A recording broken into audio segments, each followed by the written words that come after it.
कर्पूरगौरं करुणावतारं संसारसारं भुजगेन्द्रहारं सदा वसन्तं हृदयारविन्दे भवं भवानी सहितं नमामि। बोलिए शंकर भगवान की जय, बोलिए शिव महापुराण की जय, बोलिए हिंदू सनातन धर्म की जय। देखिए साथियों, ये शिव महापुराण चल रहा है, जिसके अंतर्गत 19वां अध्याय में आपको इस एपिसोड में बतला रहा हूँ, जिसमें दुर्वासा ऋषि जो हुए हैं उसके अवतार के बारे में वर्णन किया गया है।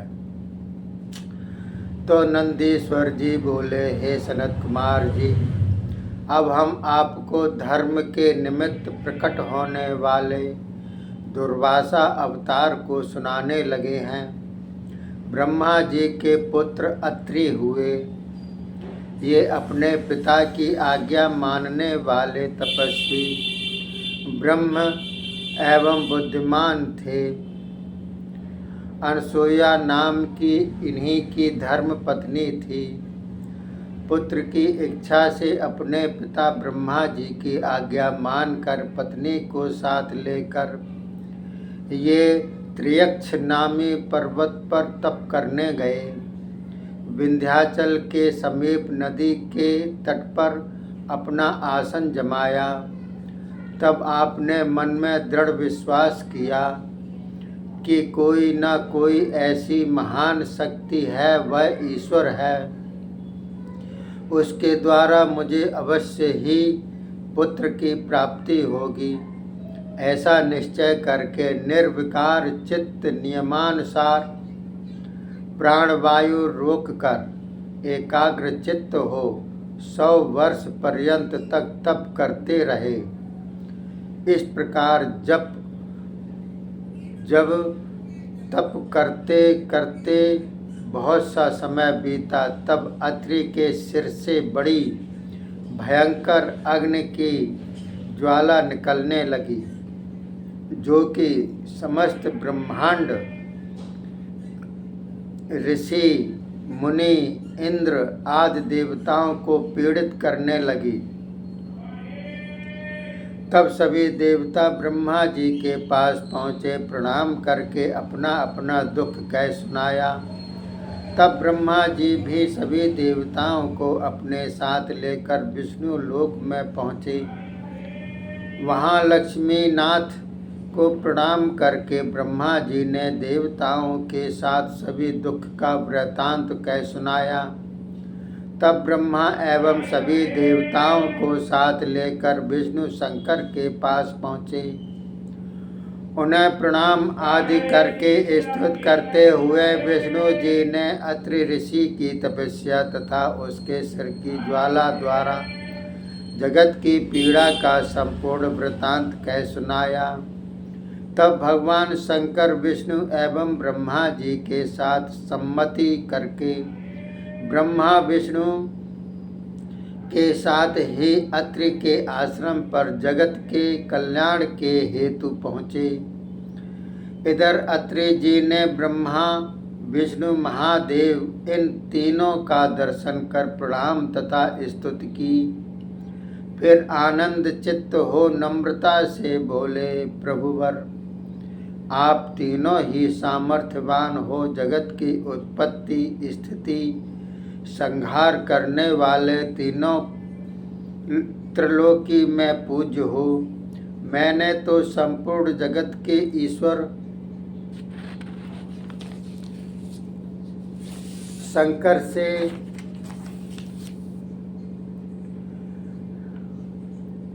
वर पाने के उद्देश्य से अपनी पत्नी के साथ पुत्र पाने के हेतु तप किया था। आप तीनों ही पधार रहे हैं, मेरे परम भाग्य हैं। अब तो कृपा करके मुझे वर प्रदान करें।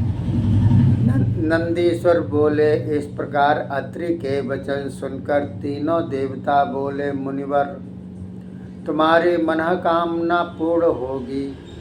हम तीनों ही वर देने वाले हैं, कोई कम नहीं है।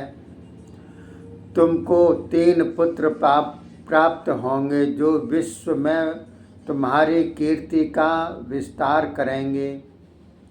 इतना कहकर तीनों देवता वहाँ से अंतर्ध्यान हो गए और इधर वर पाकर अत्रि मुनि भी अनसुईया को साथ लेकर आनंद पूर्वक अपने घर लौट आए।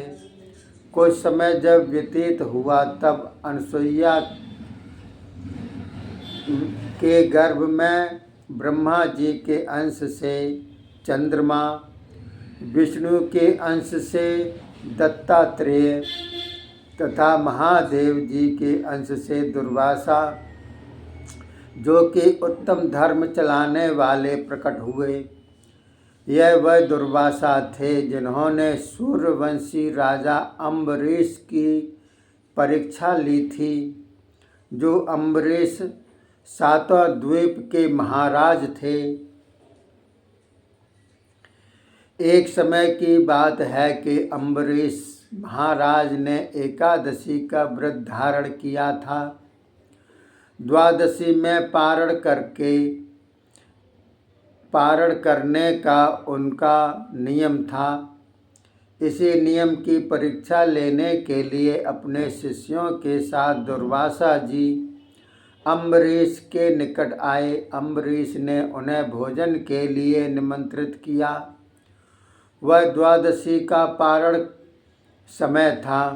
द्वादशी तिथि थोड़ी घड़ी थी। तब दुर्वासा जी शिष्यों के साथ नदी पर स्नान करने गए।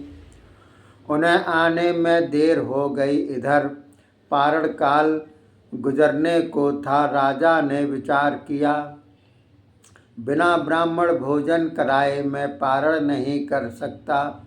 पारण न करने पर मेरा व्रत भंग हो जाएगा।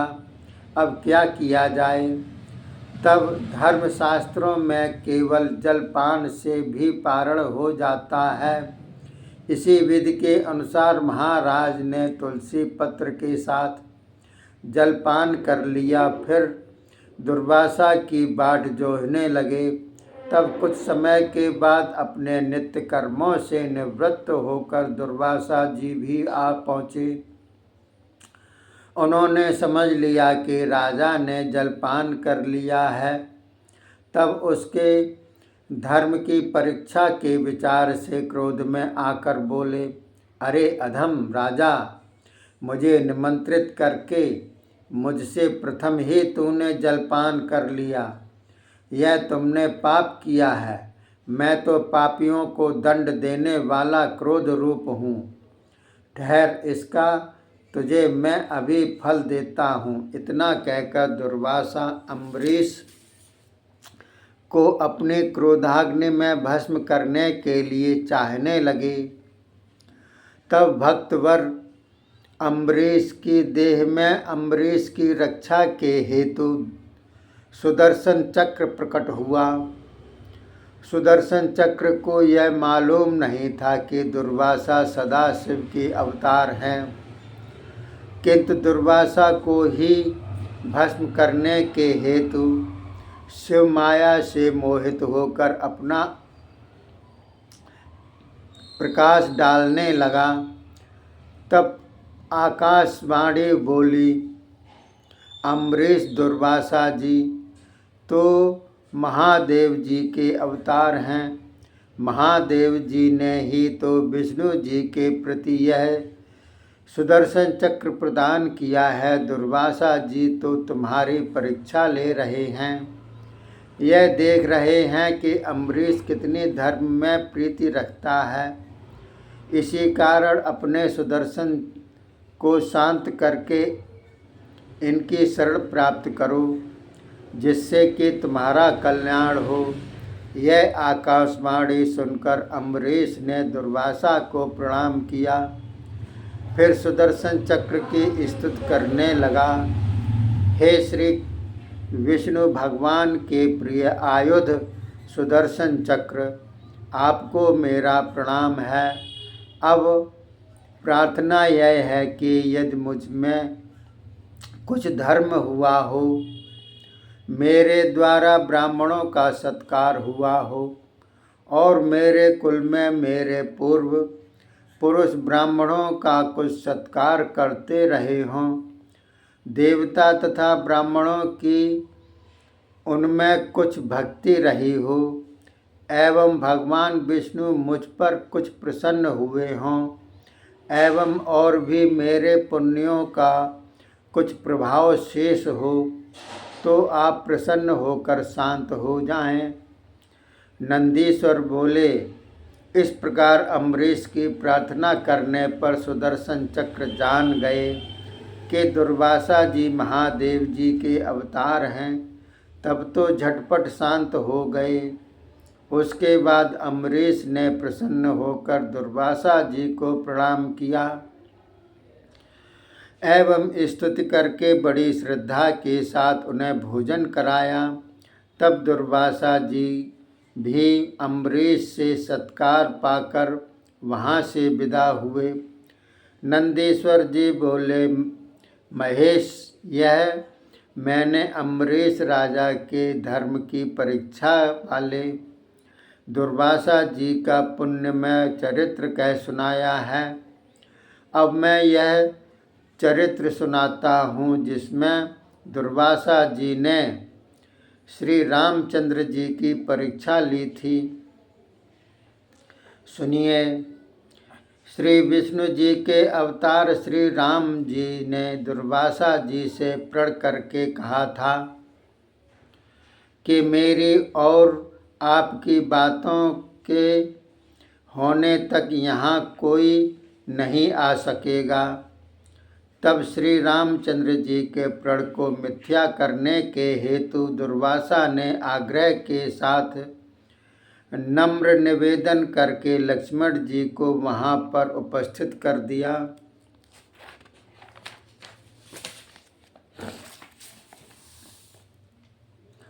जिससे राम लक्ष्मण का वियोग हो गया।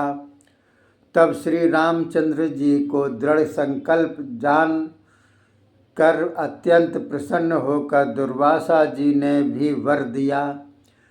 फिर रामचंद्र जी से विदा हुए।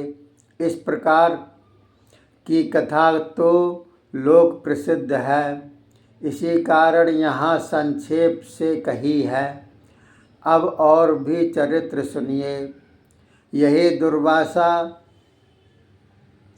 श्री कृष्ण जी के नियम की परीक्षा लेने के लिए गए थे। पृथ्वी जब दुष्टों के भार से दुखित हो गई थी, तब गौ का रूप धारण कर ब्रह्मादिक देवताओं को साथ लेकर विष्णु लोक में पहुँची।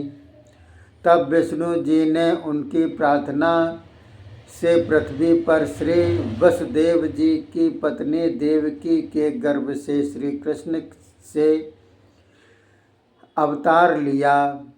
तब देवता, ब्राह्मण, भक्त एवं गौओं की रक्षा के लिए श्री कृष्ण ने कंस आदि अनेकों दानवों का वध किया। यही श्री कृष्ण जी सब प्रकार से वस्त्र, भोजनादि अनेकों पदार्थों के दान द्वारा ब्राह्मणों को संतुष्ट किया करते थे। इसी प्रकार श्री कृष्ण जी को ब्राह्मण सेवा दुर्वासा जी ने सुनी। दुर्वासा जी वहाँ भी पहुँच गए। श्री कृष्ण जी से आकर बोले, श्री कृष्ण जी, हमने सुना है कि तुम ब्राह्मण के परम भक्त हो, तो क्या मेरे रथ के तुम और तुम्हारी पत्नी रुक्मिणी घोड़ों के स्थान पर जुतकर मुझे सवार करा खींच ले जाओगे? इतना सुनकर श्री कृष्ण जी ने हाँ कह दिया और दोनों ही पत्नी रथ में जुत गए।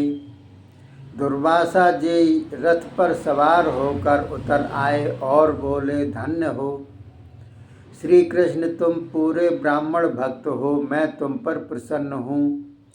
मैं तुमको वर देता हूँ कि यह तुम्हारा शरीर वज्र के समान पक्का दृढ़ हो जाए।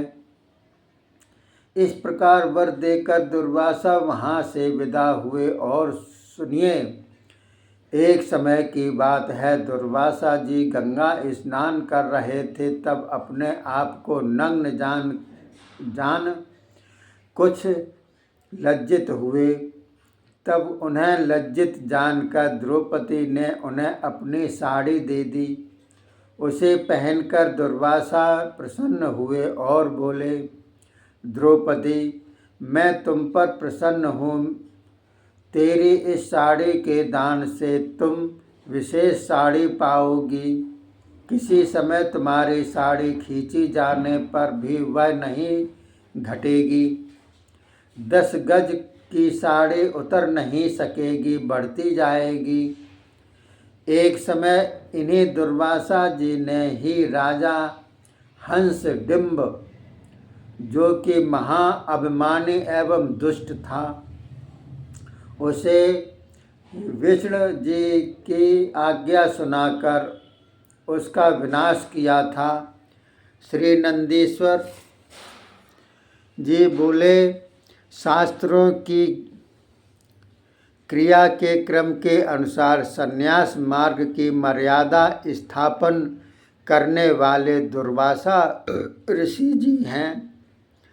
अनेकों प्राणियों को सदुपदेश देकर चैतन्य करके उन्हें संसार के बंधनों से मुक्त कराने वाले भी आप हैं।